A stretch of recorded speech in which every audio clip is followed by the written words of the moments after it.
우리 주님이 주시는 위로와 평강이 우리 가운데 임하기를 빕니다. 두 주간 동안 깊은 외도의 마음과 분노를 품고 사슬슬 교우들의 마음이 세계도 아릿하게 다가옵니다. 시편 시인의 호소가 천둥 소리가 되어서 들려옵니다. 오 하나님, 일어나십시오. 주님을 위해 다투어 주십시오. 기억해 주십시오. 어리석은 자들이 온종일 주님을 욕하는 것을 버려두지 마십시오 라고 기도합니다. 우리는 이런 착잡한 마음으로 우리 11월 지난 첫 주일에는 설리 감사 주일을 지냈습니다. 그리고 11월 두 번째와 세 번째 주일은 감사 주일을 지키면서 한 해의 절기를 마무리합니다. 그리고 11월 네 번째 주에는 예수님의 오심을 기다리는 이 대림절 첫 번째 주일로 또 한 해가 새롭게 시작되는 것입니다. 오늘 우리는 무엇을 인해 감사하는 삶을 살아갈 수 있을까? 감사는 참 이해할 수 없는 현상입니다. 참말로 우리가 감사할 것이 많은 사람은 감사할 줄 모르고, 그리고 보기에 우리가 거의 아무것도 없는 사람은 많은 경우에 감사를 하면서도 살아갑니다. 감사할 만한 일이 있어서 우리가 감사하는 것은 누구나 할 수가 있을 것입니다. 그러나 진정한 감사는 도저히 우리가 보기에 감사할 것이 없는데, 감사할 수 없는 일조차 감사할 수 있는 줄 아는 것입니다. 왜 그럴까? 우리가 감사는 단순한 감정의 표현이 아니기 때문입니다. 감사는 영혼의 고백입니다. 믿음입니다. 사실 믿음이 없으면 우리는 감사할 수가 없는 것입니다. 오늘 본문은 우리 예수님과 제자들과의 대화입니다. 그 안에서 예수님께서 어떻게 감사하는지를 보여주고 있습니다. 우리가 조금 전에 읽었던 15절에 보니 저녁 때가 되니 제자들이 예수께 다가와서 말하였다. 여기는 빈들이고 날이 이미 저물었습니다. 그러니 무리를 헤쳐 보내어서 제각기 먹을 것을 사 먹게 마을로 보내시는 것이 좋겠습니다. 예수님께서 왜 빈들에 가셨는지는 기록되어 있지 않습니다만 그 앞 내용을 보면은 세례 요한의 죽음을 아마 슬퍼했을 것이다 라고 생각을 합니다. 우리 마태복음 14장 12절에 보니까 요한의 제자들이 와서 요한의 시체를 거두어다가 장사를 지내고 나서 예수께 가서 알려드렸다. 이 소식을 듣고 예수님께서 빈들로 가셨다고 기록되어 있습니다. 그래서 예수님께서는 이 땅에 육신을 입고 오셨을 때 예수님에게 세례를 베푸신 분이 누구십니까? 세례 요한입니다. 그래서인지 예수님께서는 세례 요한을 참으로 귀하게 여기시고 그리고 참으로 많이 사랑하셨던 것 같습니다. 그리고 그의 죽음을 많이 슬퍼하고 아파하셨던 것 같습니다. 놀 것도 없고 먹을 것도 없는 아무것도 없는 빈들에서 제자들과 수많은 사람들이 예수님의 말씀을 듣고 보니까 벌써 해가 저물어 가고 있었습니다.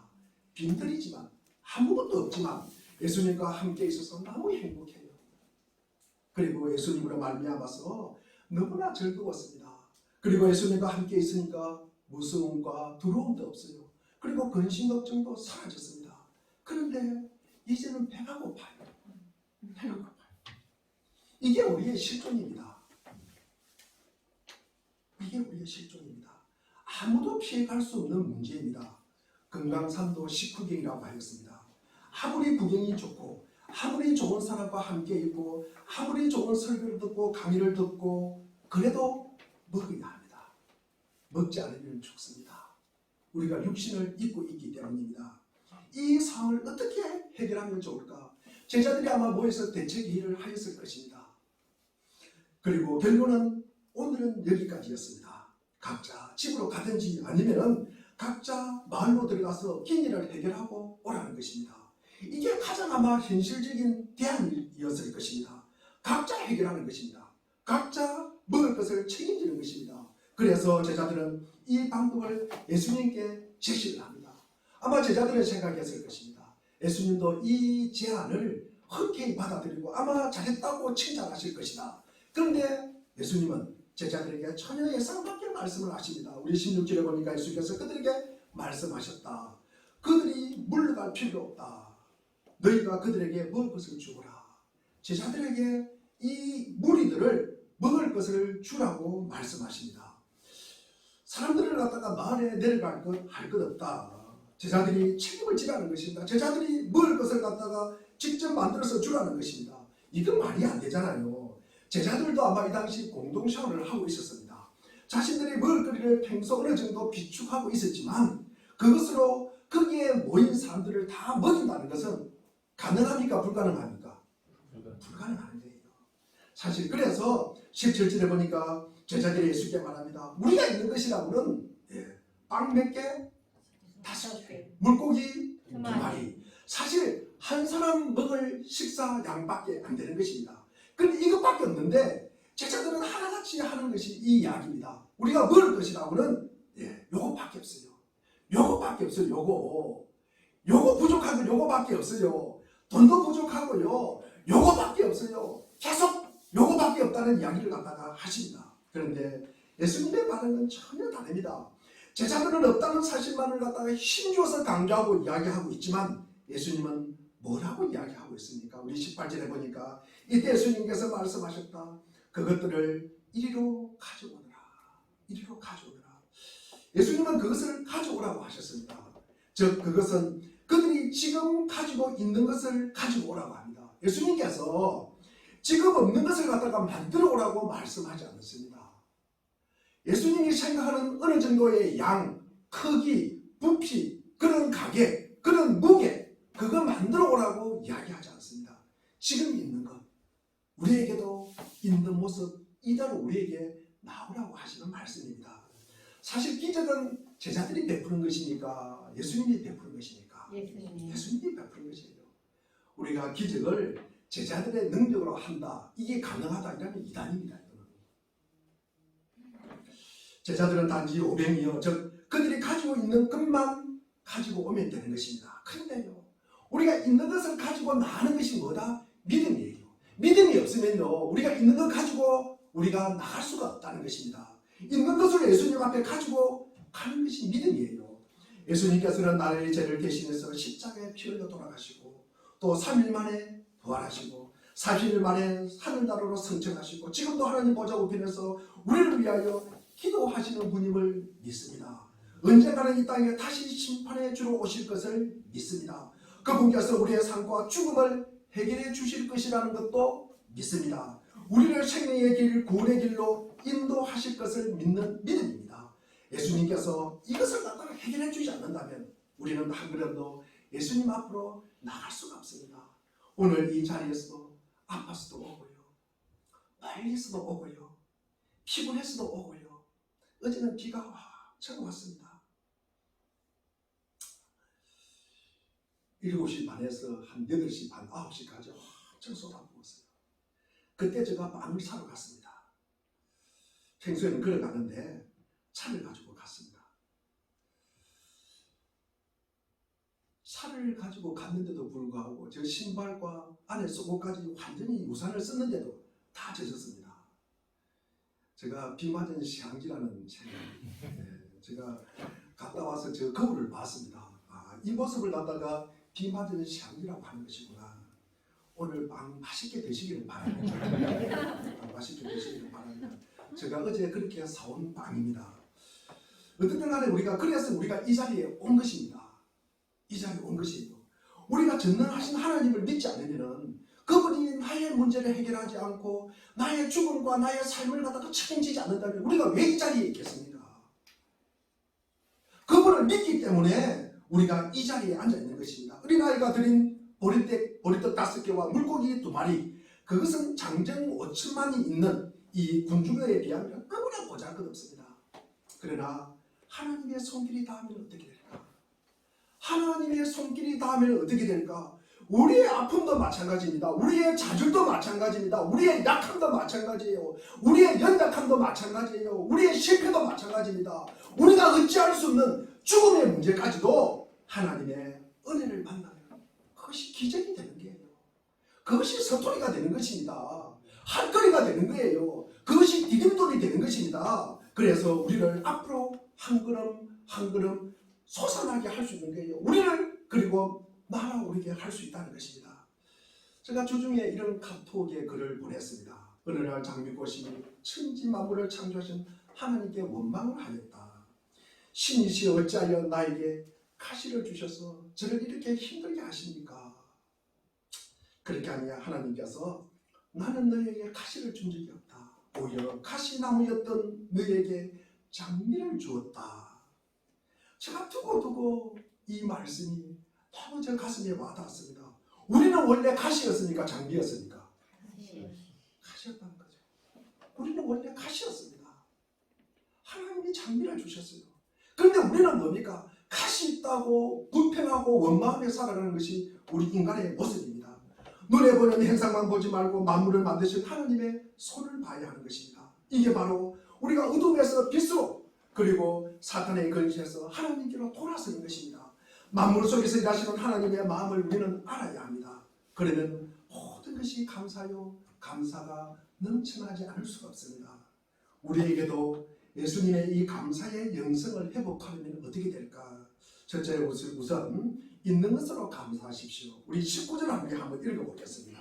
19절입니다. 시작. 그리고 예수께서 우리를 꿀밖에 아니라 하시고 땅 다스게와 물고기 물고기만을 만들고 겨누고 하늘을 하늘을 열어주시고 축복기도를 들으신 다음에 떼어서 제자들에게 주시니 제자들이 이를 우리에게 나누어 주었다. 예수님은 제자들에게 그것을 가져오라고 합니다. 그리고 거기에 모인 사람들을 풀밭에 앉게 했습니다. 예수님은 5,000명의 사람들 앞에 두고 떡 5개와 물고기 2마리를 가지고 하늘을 우러러 축사하였다.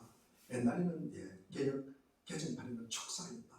축사라는 이 단어는 헬라어로 유카리스트라는 단어로 숙고해보고 헤아려본 후에 갖게 되는 깊은 감사를 갖다가 의미합니다. 이게 축사라는 말이. 그래서 예수님은 어린 소년의 이 초라한 도시락, 보리떡 5개와 물고기 2마리를 가지고 큰 감사를 드리십니다. 먼저 이 감사는 가진 것에 대한 감사였습니다. 우리가 인류가 시작하면서 최초의 비극과 슬픔이 무엇입니까? 감사하지 않는 거예요. 우리가 에덴 동산을 한번 생각해 보십시오. 원래 에덴 동산은 완벽한 환경이었습니다. 하나님은 하늘도 아름답게 만드시고 땅도 지으시고 해와 달과 별을 만드시고 온갖 새와 꽃과 곡식을 지으셨습니다. 그리고 여러 종류의 나무와 짐승을 지으시고 물고기도 많이 만들었습니다. 가득 채워주었습니다. 모든 것을 주셨고 모든 것이 있었습니다. 그리고 모든 것을 누렸습니다. 그럼에도 불구하고 언제부터인가 그들은 행복하지 않았습니다. 많은 것을 주셨지만 허락되지 않는 한 가지 때문입니다. 먹음직하기도 하고 보암직하기도 하고 지혜롭게 할 만큼 탐스러운 그 과일 하나를 하나님께서는 허락하지 않으셨습니다. 세상으로부터 온 육신의 자랑, 안목의 자랑, 이생의 자랑, 그것을 쳐다보면서 이미 가지고 있는 것에 대한 감사를 갖다가 잊어버리는 것입니다. 하나님은 왜 저것을 주지 않을까?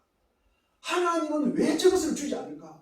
하나님은 저것을 갖다가 누구에게 주려고 그럴까? 옆집 사람에게 주려고 그럴까? 형에게, 동생에게, 누나에게 주려고 그럴까? 동생에게 주려고 그럴까? 누구에게 주려고 그럴까? 옆에 있는 사람에게 주려고 그럴까? 그러면서 타인과 비교하면서 결국 그것을 내가 독점하여 차지하겠다는 생각으로 다 먹어서 인간의 비극이 시작된 것입니다. 많은 것을 주셨는데 주신 것에 감사는커녕 그것에 대한 감사를 잊어버리는 것입니다. 우리가 감사를 잊는 순간에 없는 것에 대한 불평이 충만하게 되는 것입니다. 그리고 인생은 불행하게 되는 것입니다. 에덴 동산은 가진 것에 감사하는 곳이었습니다. 하나님이 우리와 함께 계시는데도 우리는 늘 지금 나에게 부족한 것, 없는 것, 그리고 갖고 싶은 것에 우리가 초점을 맞추고 거기에 집중하기 때문에 하나님께서 행하신 것을 찾을 수가 없어요. 하나님께서 우리에게 주신 것을 갖다가 우리는 잊고 살아가게 된다는 말씀입니다. 그런데 하나님이 주신 것에 초점을 맞추는 그 은혜가 얼마나 놀라운지요. 하나님 나라는 있는 것을 찾아내는 자가 그것을 찾아내는 만큼 더 많이 누리게 되는 것입니다. 누리는 만큼 내 기쁨이요, 내 안식이요, 그리고 내 평강이 되는 것입니다. 있는 것을 알지 못하고 없애버리는 자는 그것을 누리지를 못합니다. 부족한 것에 초점을 맞추지 말고 이미 하나님께서 우리에게 베푸신 은혜를 찾아서 감사하는 우리 평생의 삶이 되시기를 바라며 우리 하루하루가 되기를 소망합니다. 두 번째는 우리에게도 예수님의 감사의 영성이 회복되면 어떻게 될까? 감사가 뭔지라는 것입니다. 먼저 감사하는 것입니다. 우리가 여기서 주목할 것은 예수님의 감사의 시점입니다. 기적이 일어나기 전 먼저 보잘것없는 보리떡 5개와 물고기 2마리를 넣고 축사하였다. 감사 기도를 먼저 드렸다는 것입니다. 이 사실을 통해서 우리가 배울 수 있는 것이 무엇입니까? 기도의 응답과 축복이라는 결과가 있을 때 그것을 놓고 감사할 것이 아니라 지금은 비록 매우 작고 보잘것없는 것이지만 그것을 감사할 때 그 마음에 축복의 씨앗이 싹트게 되는 것이에요. 거기에 축복이 깃들게 된다는 말씀입니다. 우리는 행복해서 감사하는 것이 아니라 감사하기 때문에 행복한 것입니다. 아멘. 다시 한번 우리는 행복해서 감사한 것이 아니라 감사하기 때문에 행복한 것입니다. 아멘. 이 사실을 우리가 꼭 기억하시기를 바랍니다. 불평하는 사람은 아무리 많은 것을 가지도 행복할 수가 없습니다. 감사하는 사람만이 행복을 소유할 수가 있습니다. 얼어붙은 강에는요, 배를 띄울 수 있습니까? 없습니까? 없어요. 제가 어릴 때 난강에 추운 겨울에 배가 꽁꽁 강이 얼어붙습니다. 그러면 배가 움직일 수가 없습니다. 배가 움직일 수 없어요. 마음이 얼어붙어서 감사가 메말라버린 인생은요, 행복하지는 못합니다. 그는 뭡니까? 늘 원망과 불평이 붙어다녀요. 따라 붙어다녀요. 그것은 뭡니까? 본인이 자초하는 것입니다. 독일 경문에 선물을 보지 말고 선물을 주는 손을 보라는 말이 있습니다. 보통 사람은 선물의 크기에 따라서 반응하는 거예요. 우리가 큰 선물을 주면 우와, 작은 선물을 주면 그래? 그러나 내가 받은 선물의 가격을 보지 말고 나에게 선물을 준 사람을 보라는 뜻입니다. 세상에 있는 모든 만물을 볼 때마다 마찬가지입니다. 만물이 보여주신 이 표면적인 모습만 보지 말고 만물을 만드신 하나님의 손을 봐야 하는 것입니다. 만물 속에서 일하시는 하나님의 마음을 알아야 하는 것입니다. 그러면 모든 것이 감사요, 감사가 넘칠 수밖에 없습니다. 우리는 성경을 읽다가 보면은 우리가 몇 가지 부분에서 완전히 명령행으로 기록된 부분을 볼 수가 있습니다.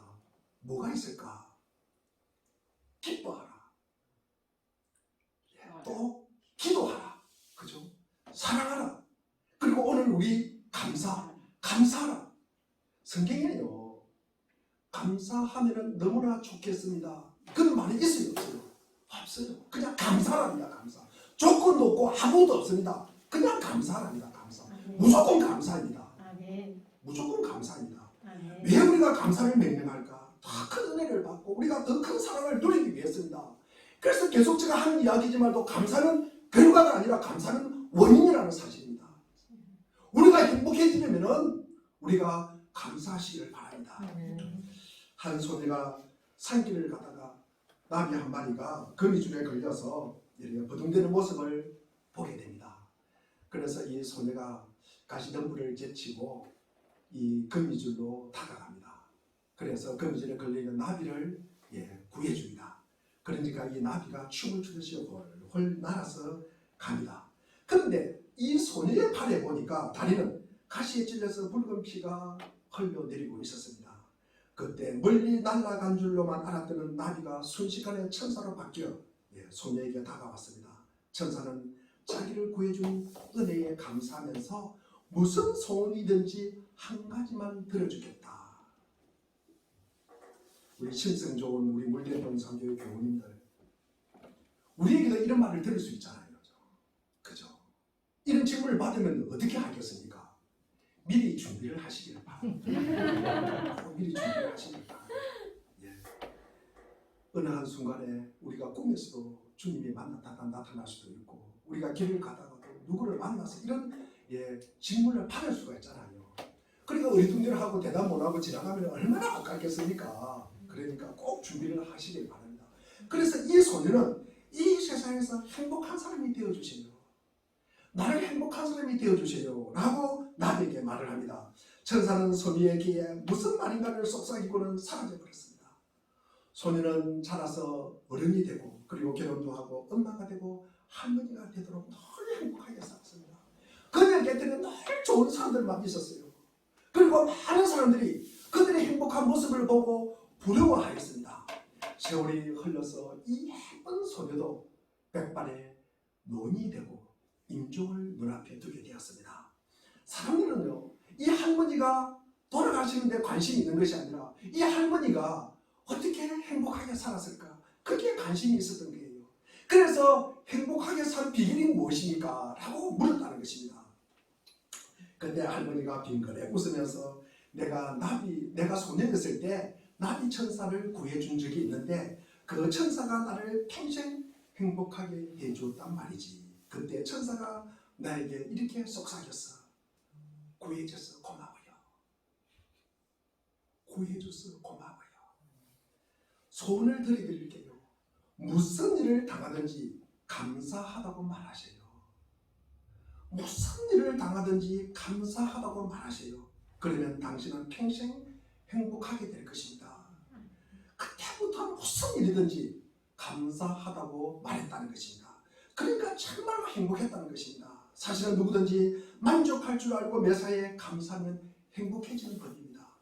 그래서 우리는 행복해서 감사하는 것이 아니라 감사해서 행복하게 된다는 사실을 우리는 꼭 기억하시기를 바랍니다. 세 번째는 우리에게도 예수님의 감사의 영성을 회복하려면 어떻게 해야 할까? 감사는 나누는 것이에요. 우리 예수님의 감사는 나눔으로 이어집니다. 우리가 20절과 21절을 보면은 그들이 모두 배불리 먹었다. 남은 부스러기를 모으니 12강줄에 가득 찼다.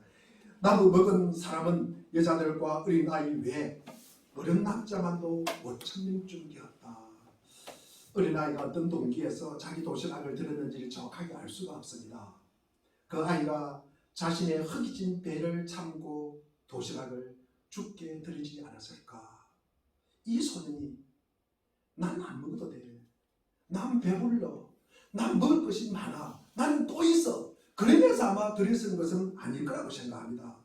우리가 믿음의 삶을 살아가는 것은요, 때로는 공포가 있고 전율이 느껴질 때가 있습니다. 내가 가진 것을 드리는데 내 자식을 드려요. 내 물질을 드려요. 내 시간을 드려요. 그런데 나는 아무렇지도 않다. 그것은 거짓말입니다. 여러분, 내가 드리고 나면 내가 어떻게 될까? 그리고 내가 이것을 드리고 나면 내게 보상이 뭘까? 그리고 내가 헌신했는데 그 뒤에 어떻게 될까? 궁금하지 않겠습니까? 때로는 아깝지 않겠습니까? 하나님께서 아브라함에게 이삭을 번제로 드리라는 이 우리 창세기 22장을 하나님께서 인간에게 요구하시는 두려움의 최대치입니다. 최대치입니다. 그래서 케일의 케고르는 아브라함이 이삭을 번제로 드릴 때 공포와 전율을 느꼈다. 그러면서 그가 공포와 전율이라는 책을 썼습니다. 그러나 아브라함이 이삭을 번제로 드릴 수 있었던 것은 무엇입니까? 우리는 히브리서 11장 19절에 이삭을 죽은 자 가운데 다시 살릴 줄로 생각하니라. 이삭을 죽은 자 가운데서 다시 살릴 줄로 생각하니라. 살릴 것을 준비하셨다는 거예요. 누가? 하나님. 누가 준비하셨다는 것입니까? 하나님이 준비하셨던 것입니다. 번제할 어린 양을 하나님께서 준비하셨다. 이것이 아브라함의 믿음이에요. 준비할 어린 양을 누가 준비하신다? 하나님께서 준비하신다는 거예요. 이것이 아브라함의 믿음입니다. 이 시험을 통과하라는 것입니다. 그래서 아브라함이 믿음의 조상이 된 것이에요. 이게 믿음이에요. 이게 바로 바라는 것들의 실상이요 보이지 않는 것들의 증거입니다.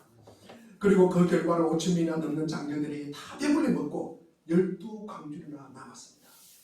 예수님의 감사는 나누는 감사입니다. 감사가 나만의 것으로 독점될 때 내 감사는 결국 상대적 불평등과 원망의 원인이 될 수가 있는 것입니다. 내가 독점하면 그래요. 내가 독점하면. 그러므로 모두의 감사가 될 때 참된 감사가 됩니다.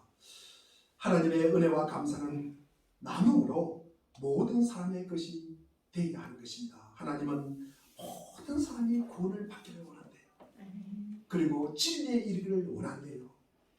내만, 내 가족만, 내 공동체만 아닙니다. 나누는 삶에는 마음의 넉넉함이 되어 나오는 법입니다. 그런데 자기 혼자만 먹으라고 하다 보면은 아무리 먹어도 배부르지 않고 그리고 오히려 더 옹식해집니다. 이게 우리 경제학에서 뭐라고 이야기합니까? 한계 효용이라고 이야기하는 것입니다. 배부른 사람이 떡을 한 개 더 먹는 것은 뭡니까? 한 개 효용이 체감되는 게요. 마이너스가 되는 것입니다. 그러나 배가 고픈 사람, 아주 배가 고픈 사람이 그 밥 한 숟갈을 첫 술을 딱 떠넣었을 때 그때 한 개 효용이 극대치가 된다는 거예요. 극대치가 되는 것입니다. 이것은요, 그저 먹는 것에만 국한된 이야기가 아닙니다. 사람이 소유할 수 있는 모든 것에 적용되는 원리입니다. 사람은 자꾸만 무엇인가를 자기 안에 쌓아놓고 누리려고만 하지만 그리하면 그리할수록 모자람을 느끼고 불안해지는 것입니다. 그러다 보니까 보잘것없는 것이라도 내게 있는 것을 그것이 없어서 어려움을 겪는 사람들과 나눈다면 나는 점점 더 넉넉해지는 신비로운 삶을 우리는 경험하게 될 것입니다. 다람쥐는 가을에 도토리를 갖다 입에 물고 지금 죽습니다. 하늘을 한번 딱 이렇게 쳐다본다고 합니다. 그리고는 그 도토리를 겨울에 먹으려고 땅속에 이렇게 묻어둡니다. 하늘을 우리로 보는 이유가 뭘까? 제가 다람쥐가 아니라서 모르겠는데 학자들은 그렇게 기록을 하고 있습니다. 이 도토리를 갖다가 어디에 묻는지를 확인하기 위해서 하늘을 쳐다본대요. 근데 하늘에 보이는 것은 뭡니까? 구름밖에 없잖아요. 구름은 제자리에 있어요? 흘러갑니까? 흘러가요. 그래서 이 다람쥐가 도토리를 묻은 곳을 갖다가 찾을 수 있겠습니까? 없습니까? 없어요. 이 도토리를 찾을 수가 없어요. 그래서 이 도토리를 딸 수 없는 다른 동물들이 이 도토리를 겨울에 양식으로 삼아서 배를 채우면서 겨울을 난다고 합니다. 이 다람쥐의 이 바보스러운 모습을 통해서 많은 생명을 살리는 것이에요. 우리가 고사성어 중에서 적자 생존이라는 말이 있습니다. 그 뜻을 갖다가 아십니까? 어느 분이 이것을 아주 참 재미있게 해석을 하였습니다. 적자를 볼 줄 아는 사람이 승리한다. 적자를 볼 줄 아는 사람이 생존한다. 적자를 볼 줄 아는 사람이 살아남는다는 거예요. 질 줄 아는 사람이 살아남는 것입니다. 여러분, 우리 이기려고 하지 마십시오. 부부간에도요. 그리고 직장에서도요. 이기려고 하지 마십시오. 우리가 이기려고 하는 것은 상당히 우리 기분 문제인 경우가 많습니다. 그것 때문에 우리가 기분이 상해서 그런 거예요. 실제로 우리가 내가 손해를 본 것 없습니다. 사실은. 그런데 우리가 손해볼 줄 아는 사람이 승리하는 거예요. 손해볼 줄 아는 사람이 승리하는 것입니다. 내가 땀을 흘려 번 것이라고 해서 다 내 것이 아닙니다. 여러분, 내가 번 돈, 내 목도 있지만 하나님의 몫인 11조와 그리고 가난한 이웃들의 목도 함께 포함되는 것이에요. 하나님은 이 진리를 구체적으로 레위기 19장에서 말씀하고 있습니다. 추수할 때 밭에 내 모퉁이를 남겨두거라. 곡식단이나 포도 열매를 나르다가 떨어뜨렸을 때 그것을 이삭을 줍지 말라고 합니다. 이는 가난하고 여린 사람들의 몫이라는 것입니다. 아름다운 흘림이 우리 모두를 살리는 법입니다. 우리 지난 주일이 우리 교회 6주년 기념주일이었습니다. 그래서 이 주일 헌금을 우리가 좀 가치 있고 아름답게 썼으면 좋겠다라는 그런 의견이 있어가지고 지난 주일 헌금 우리 30만 원을 엘림해외 선교회에 우리가 후원을 했습니다. 그 후원으로 어려운 난민들이 생활용품을 준비해서 우리 두 가정을 후원했다는 소식을 듣게 되었습니다. 이런 아름다운 흘림이 낮은 곳으로 흘러가게 하는 거예요. 그것으로 인해서 모든 사람이 살아나는 거예요. 그것이 하나님 나라의 법칙입니다. 물은 높은 곳에서 낮은 곳으로 찾아서 흘러갑니다. 물이 닿는 곳에는요, 풀이 자라요. 풀이 자라면 동물이 자라요. 동물이 자라면 나무가 자라요. 그리고 나무가 자라면요, 우리 사람에게 먹을 것이 있는 것입니다. 사람이 자랄 수가 있는 것입니다. 이것이 하나님 나라의 법칙입니다. 새벽예배 시간에 제가 예수들을 지금 말씀을 전하고 있습니다. 지금 우리 다니엘 기간 중이기 때문에 새벽 예배를 드리지 않습니다만 우리 예수도 5장 13절 말씀을 우리 한번 읽어보겠습니다. 다 같이 읽겠습니다. 시작. 그러나 너희를 여기서 근무하는 모두에게는 유다 여성만 보면 이런 것이 나에게 하나도 만족스럽지 않네. 이거 누가 한 말입니까? 하만이 한 이야기죠. 하만이 한 이야기입니다. 하만의 자랑이 무엇입니까? 하만은 세상의 자랑입니다. 사람들 앞에서 자랑합니다. 뭘 자랑합니까? 이 사람은 재산이 많고요, 자식도 많고요, 그리고 아수르 왕 앞에서 이 왕 다음으로 가는 명예를 가졌어요. 그래서 세상의 부귀영화를 모두 누리는 사람입니다. 감사는요, 사실 만족함이 있는 거예요. 만족함이 있습니다. 그 만족함이 있어야 움직여요. 거기에 우리가 만족함이 있어야 반응을 하는 거예요. 그게 사람들입니다. 그런데 모르드게만 보면은 13절에 이런 모든 것이 나에게 하나도 뭐다? 만족스럽지 않다는 거예요. 만족스럽지 않다는 거예요. 이 하만의 이야기입니다. 이 말은 모르드게의 삶을 보면은, 모르드게의 말과 행동과 생각을 보면은 이 모든 것이 내가 즐겁지 않다는 거예요. 즐겁지 않다. 여러분, 여기서 우리가 생각하는 것이 한번, 이 모르드게 앞에 서면은 하만이 가지고 있는 것이 너무 빈약하다는 거죠. 왜소하다는 거죠. 가진 게 너무 부끄럽다는 말씀이지 않습니까? 우리가 그 하만은 돈이 있어요. 자식이 많아요. 그리고 뱃슬도 있어요. 명예도 있어요. 주위에 많은 사람들이 자기 앞에 굽실거립니다. 모르드게가 가진 것이 무엇입니까? 하만이 가진 것이 무엇입니까? 모르드게가 가진 것이 무엇입니까? 하만의 입으로 증명하고 있지 않습니까? 아무리 돈이 많고 자식이 많고 지식이 많고 그리고 명예가 있어도 모르드게의 구원의 삶에 비하면, 모르드게가 가지고 있는 이 주님의 마음 앞에서는 아무 보잘것없다는 거예요. 보잘것없다는 거예요.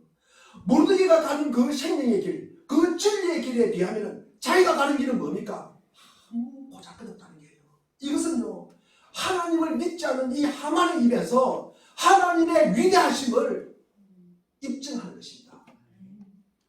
세상에 많은 걸 가졌습니다. 그러나 하나님을 소유한 사람에 비하면, 예수님을 가슴에 품고 살아가는 사람에 비하면 자기가 만족함이 없다.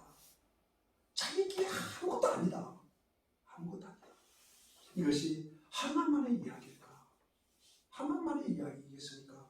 이 세상의 모든 인생의 모습을 대변하는 이야기입니다. 우리는 무엇을 품고 살아갑니까?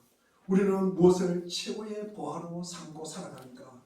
우리는 무엇을 주인 삼고 살아갑니까? 우리는 한치 앞을 모르지만 주님은 모든 것을 아십니다.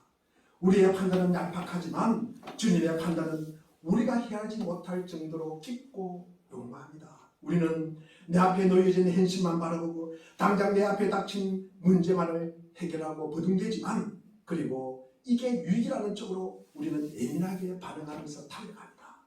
그러나 어리석은 인생이 택할 수 있는 최고의 지혜가 무엇입니까? 전능하신 하나님을 의지하는 것입니다. 우리의 위기를 타파하는 길은 예수님에게로 돌아오고 그 예수님을 믿으면서 그분과의 생명의 관계를 갖다가 맺는 것이에요. 그분과의 생명의 관계를 맺는 것이에요. 우리가 돈하고 밀접한 관계, 명예와 밀접한 관계를 맺는 것이 아니라 생명을 살리는 우리 주님과 밀접한 관계를 맺기를 바랍니다.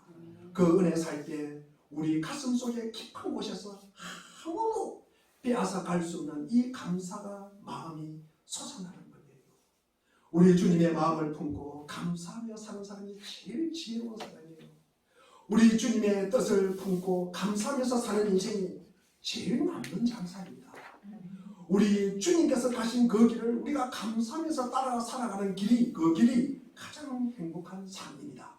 우리가 이런 복된 삶을 우리가 살아가시기를 바랍니다. 기도하겠습니다.